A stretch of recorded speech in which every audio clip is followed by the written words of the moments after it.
नमस्कार, वंदे मातरम। मैं बलदेव राजपूत, दुर्ग छत्तीसगढ़ से। आज हम लोग जिस टॉपिक के बारे में बात करने हैं वो है बीए। नॉर्मली छत्तीसगढ़ में या छत्तीसगढ़ से बाहर भी बीए में जो लोग पढ़ते हैं, मतलब बैचलर ऑफ आर्ट्स में जो काफ़ी लोग जो हैं वो प्राइवेट और रेगुलर दोनों जो पेपर हैं वो देते हैं। आज हम लोग ये बात करने वाले हैं कि बैचलर ऑफ आर्ट्स मतलब आर्ट्स में कौन कौन से सब्जेक्ट होते हैं, उनमें पासिंग मार्क्स क्या होते हैं। इसके अलावा यूनिवर्सिटी की जो स्कीम है, एजुकेशन स्कीम, उसमें आपको छत्तीसगढ़ में कौन कौन से सब्जेक्ट मिलेंगे। तो बहुत सारे इसमें अलग अलग यूनिवर्सिटीज़ का अलग अलग गाइडलाइन हो सकता है। आज जो मैं बात करने जा रहा हूँ, सॉरी माफ़ कीजिएगा, आज जो मैं बात करने जा रहा हूँ वो है आपका दुर्ग यूनिवर्सिटी के बारे में। दुर्ग यूनिवर्सिटी या फिर पंडित रविशंकर यूनिवर्सिटी में लगभग लगभग आपको सेम चीज़ें मिलेंगी। तो चलिए शुरू करते हैं आज का टॉपिक। हेमचंद यादव यूनिवर्सिटी, जिसको हम लोग दुर्ग यूनिवर्सिटी के नाम से भी जानते हैं, स्कीम ऑफ एग्जामिनेशन मतलब जो आपके एग्ज़ाम की स्कीम क्या क्या है, कितने नंबर होने चाहिए, उनके बारे में 2022-2023 एजुकेशनल ईयर मतलब 2022 और 2023 में इस बार क्या होने वाला है। हम लोग आज बात करेंगे बीए मतलब बैचलर ऑफ आर्ट्स के बारे में। सबसे पहले देखते हैं, जो सबसे पहला सब्जेक्ट आता है वो आता है एनवायरनमेंट स्टडीज़ का, मतलब पर्यावरण का। अब एनवायरनमेंट स्टडीज़ में दो पेपर होते हैं। इसका जो पहला पेपर होता है, ध्यान दीजिएगा, अगर इसका जो पहला पेपर देखिए वो होता है एनवायरनमेंट स्टडीज़ का। दूसरा जो होता है वो होता है फील्ड वर्क का। फील्ड वर्क में ऐसा नहीं है कि आपको जाके फील्ड पे कोई वर्क करना है, उसके बाद उसकी रिसर्च रिपोर्ट को सबमिट करना है, ऐसा बिल्कुल नहीं होता। आपको नॉर्मली एक असाइनमेंट दिया जाता है। उस असाइनमेंट को आपको अपने अगल बगल या आसपास की जो चीज़ों को अब्जॉर्ब करना है, और अब्जॉर्ब करने के बाद उन चीज़ों को एक असाइनमेंट के फॉर्म में या एक प्रोजेक्ट फाइल के रूप में बना के आपको अपने जो कॉलेज है उसमें सबमिट करना होता है।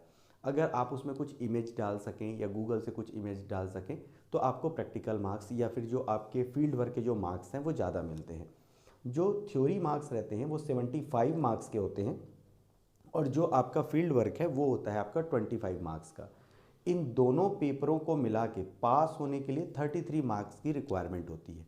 मतलब अगर आपको एनवायरनमेंट स्टडीज़ में पास होना है तो थ्योरी प्लस फील्ड वर्क यानी असाइनमेंट प्लस आपका पेपर दोनों मिला के आपको 33 मार्क्स की रिक्वायरमेंट है। आपको मैं क्लियर कर दूं कि एनवायरनमेंट स्टडीज़ को 3 साल में सिर्फ एक ही साल पास होना होता है। इसका मतलब ये है कि अगर आप फर्स्ट ईयर में एनवायरनमेंट स्टडीज़ को क्लियर कर लेते हैं तो आपको सेकेंड ईयर या फाइनल ईयर में इसका पेपर दोबारा देने की ज़रूरत नहीं है, बिल्कुल भी कोई आवश्यकता नहीं है। वहीं अगर आप फर्स्ट ईयर में क्लियर नहीं कर पाते हैं तो आपको सेकेंड ईयर में, और अगर सेकेंड ईयर में भी क्लियर नहीं कर पाते हैं तो फाइनल ईयर में एनवायरनमेंट स्टडीज़ को क्लियर करने का चांस मिलता है। अगर आप तीनों ईयर एनवायरनमेंट स्टडीज़ का पेपर नहीं देते हैं या क्लियर नहीं कर पाते हैं तब आपको सप्लीमेंट्री डिक्लेयर कर दिया जाता है। तो बेहतर ये है कि अगर आप फर्स्ट ईयर में ही एनवायरनमेंट स्टडीज़ को क्लियर कर ले तो आपको सेकेंड ईयर और फाइनल ईयर में इसका पेपर देने की कोई भी आवश्यकता नहीं होगी, कोई भी नेसेसरी नहीं है। अब चलते हैं दूसरे सब्जेक्ट की तरफ, जिसको हम लोग सब जानते हैं फाउंडेशन कोर्स के नाम से। फाउंडेशन कोर्स में दो पेपर होते हैं, एक होता है हिंदी का और एक होता है इंग्लिश का। दोनों जो पेपर हैं वो 75 मार्क्स के होते हैं। मतलब हिंदी जो है 75 मार्क्स का, इंग्लिश 75 मार्क्स का। 75 का मतलब होता है कि अगर मैं इसको यूनिट में कन्वर्ट करूं तो जैसा कि हमको पता है कि 5 यूनिट ही आते हैं, तो हर यूनिट जो है वो 15 नंबर का हो जाता है। ईच यूनिट 15 मार्क्स का होगा। यहाँ पर जो पासिंग मार्क्स है वो इंडिविजुअल है। इंडिविजुअल का मतलब ये है कि आपको हिंदी में अगर पासिंग मार्क्स चाहिए तो 26, और इंग्लिश में अगर पासिंग मार्क्स चाहिए तो 26। 2008 से पहले ऐसा होता था कि हिंदी और इंग्लिश को मिला के आपको पास होना होता था, लेकिन अब ऐसा नहीं है। आपको हिंदी में 26 मिनिमम मार्क्स हैं और इंग्लिश में मिनिमम 26 मार्क्स हैं। अब आते हैं अगले सेक्शन की तरफ, वो आएगा आपका पार्ट 1 या फिर हम सब्जेक्ट 1 बोल सकते हैं। इसमें आते हैं लिटरेचर्स, साहित्य के सब्जेक्ट, जैसे कि इंग्लिश लिटरेचर हो गया, संस्कृत लिटरेचर हो गया और आपका इंग्लिश लिटरेचर हो गया। ये 3 पेपर आते हैं।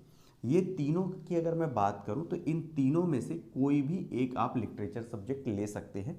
इन तीनों में से अगर आप कोई भी लेते हैं तो इनमें भी 2 पेपर होते हैं, और जो इच पेपर है, इसका प्रत्येक पेपर जो है वो 75 मार्क्स का होता है। और जो प्रत्येक यूनिट है, ईच यूनिट जो है वो 15 मार्क्स का होता है। अब इसमें पास होने के लिए ये दोनों पेपर मिला के हमको पासिंग मार्क्स 50 की रिक्वायरमेंट होती है। इसका सीधा सीधा मतलब ये नहीं है कि आपको इसको अलग अलग पास होना है, आपको इसको मिला के पास होना है। मिला के पास होने का सेंस ये है कि जब भी हम 75 मार्क्स पासिंग मार्क्स मतलब टोटल मार्क्स देखते हैं तो मन में आता है कि भाई इसका पासिंग मार्क्स जो होगा वो 25 या 30 के आसपास होना चाहिए। ऐसा नहीं है।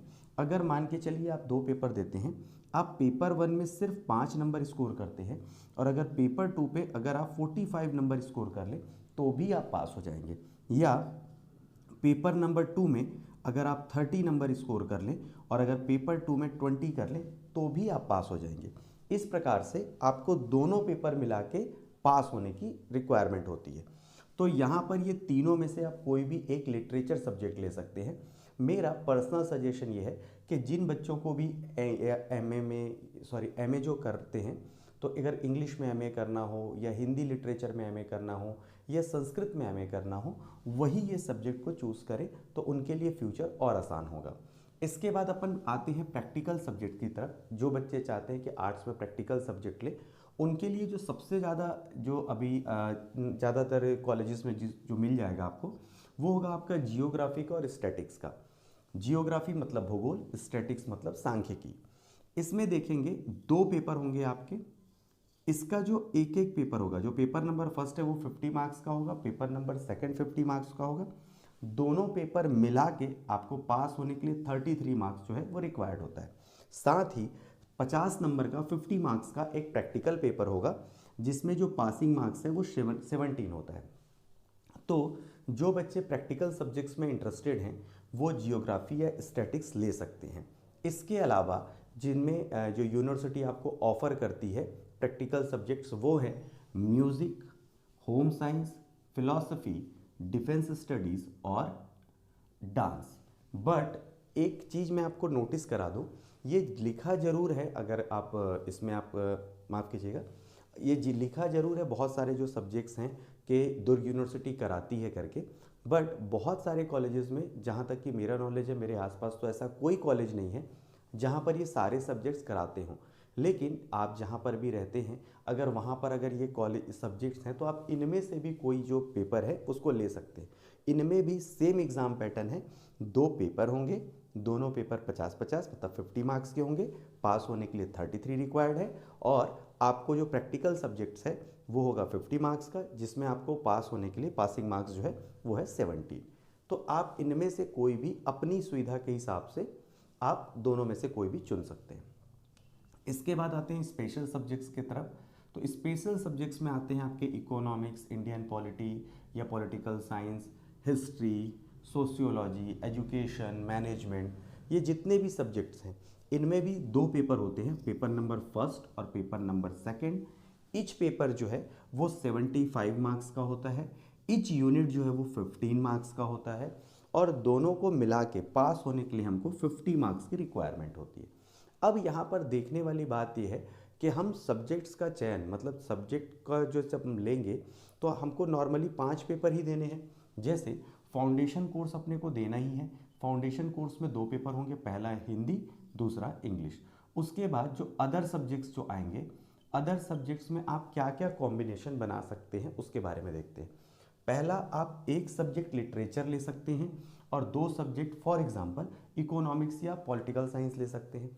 या दूसरा कॉम्बिनेशन कैसे बना सकते हैं कि आप एक लिटरेचर का सब्जेक्ट ले लें, एक प्रैक्टिकल सब्जेक्ट ले लें और एक स्पेशल सब्जेक्ट्स ले लें, ऐसा भी बना सकते हैं। तीसरा हो सकता है कि आप एक प्रैक्टिकल सब्जेक्ट लें और 2 जो है वो स्पेशल सब्जेक्ट्स ले लें, या एक लिटरेचर और स्पेशल सब्जेक्ट्स ले लें। तो आप अपने कंफर्ट जोन के हिसाब से, जिसको आप आसानी से पढ़ सकते हैं या जिनके स्टडी मटेरियल आपके आसपास आसानी से अवेलेबल हो सकते हैं, उसके हिसाब से सब्जेक्ट्स लें तो आपके लिए ज़्यादा कंफर्टेबल रहेगा। उम्मीद करता हूँ ये जो बीए का जो कॉन्सेप्ट है वो मैं आपको समझा पाया हूँ।